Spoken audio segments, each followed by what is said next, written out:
কখনো কখনো সাফল্য মানে পাহাড়ের চূড়ায় উঠে পতাকা ওড়ানো নয়, কখনো কখনো সাফল্য মানে শুধু টিকে থাকা। যখন চারপাশে সবাই হাল ছেড়ে দেয়, যখন মনে হয় পৃথিবী আপনার বিপক্ষে দাঁড়িয়েছে, তখনও দাঁতে দাঁত চেপে লড়ে যাওয়ার নামই জয়। আমরা ভাবি সফল হতে হলে রাতারাতি জাদুকরি কিছু করতে হবে, নিয়মের বাইরে গিয়ে এক লাফে 1 মাইল পার হতে হবে। সোশ্যাল মিডিয়ার এই যুগে আমরা শুধু মানুষের চূড়ান্ত সাফল্যটাই দেখি, পেছনের ঘাম, কান্না আর বিনিদ্র রজনীর খবর কেউ রাখে না। কিন্তু আসল সত্যিটা কি জানেন? সাফল্য মানে জাদুকরি কোনো লাফ নয়, সাফল্য মানে হলো পায়ে রক্ত ঝরলেও শুধু সামনের দিকে এগিয়ে চলা।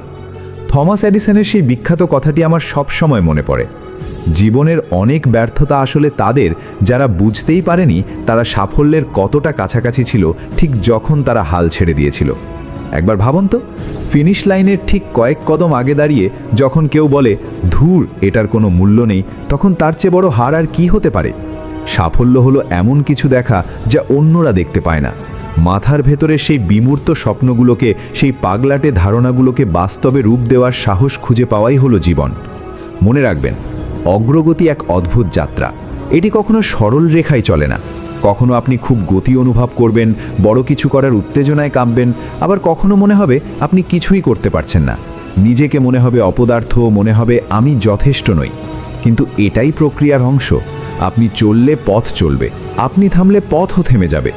মানুষ পাহাড় দেখে ভয় পায়, কারণ সে ভুলে যায় যে পাহাড় আসলে ছোট ছোট অসংখ্য পাথরের সমষ্টি। ফিনিশ লাইনের দূরত্ব আমাদের নিরুৎসাহিত করে। আমরা ভুলে যাই যে ওই বিশাল পাহাড় টপকাতে বা ফিনিশ লাইনে পৌঁছাতে প্রয়োজন কেবল ছোট ছোট কিছু পদক্ষেপের।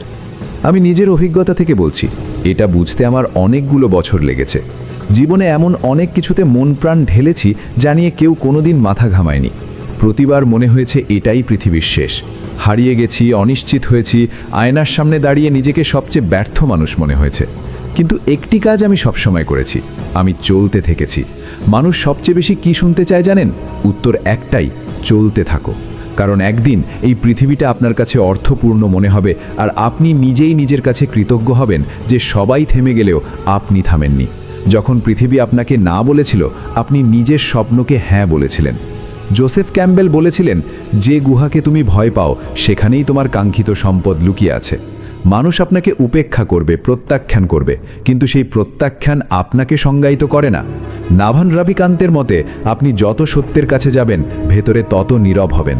আত্মবিশ্বাস থাকলে বাইরের সমালোচনা আর আপনাকে স্পর্শ করবে না। সেই দুটি বীজের গল্প মনে আছে? একটি বীজ সূর্যের উষ্ণতা পেতে চাইল, সে মাটির অন্ধকারের সঙ্গে যুদ্ধ করল, ঝড় ঝাপটা সয়েও সে বড় হলো একটি বিশাল গাছে। অন্যটি মাটির নিচে নিরাপদ থাকতে চেয়েছিল, সে ঝুঁকি নিতে ভয় পেত। কিন্তু এক সকালে একটি মুরগি মাটি খুঁড়ে তাকে খেয়ে ফেলল। নিরাপদ থাকার একটা গোপন মূল্য আছে বন্ধু। আপনি কোনো সংগ্রহশালার বস্তু নন যাকে আপনাকে শুধু সংরক্ষণ করতে হবে। আপনাকে তৈরি করা হয়েছে আকাশ ছোঁয়ার জন্য। আজ নিজেকে প্রশ্ন করুন, আপনার জীবনের পরবর্তী অধ্যায় কেমন হবে? দরজা খোলা আছে, চাবিও আপনার হাতে, শুধু সাহস করে এগোতে হবে। ধরুন আপনাকে বনে একটা সাপ কামড়ালো, আপনি কি বনের ভেতর ওই সাপের পেছনে দৌড়াবেন নাকি নিজের চিকিৎসা করাবেন? অতীতকে নিয়ে পড়ে থাকার মানেই হলো সাপের পেছনে দৌড়ানো। অতীতকে ভুলে বিষ বের করে সামনে এগিয়ে যাওয়াই হলো প্রকৃত শক্তি। আপনার পিঠ যখন দেয়ালে ঠেকে তখনই আপনি সবচেয়ে বড় হন। ভঙ্গুরতাকে দুর্বলতা নয়, শক্তি হিসেবে দেখুন। ভালোবাসতে গেলে যেমন আঘাত পাওয়ার ঝুঁকি নিতে হয়, নিজেকে গড়তে গেলেও তেমন পড়ে যাওয়ার ঝুঁকি নিতে হয়।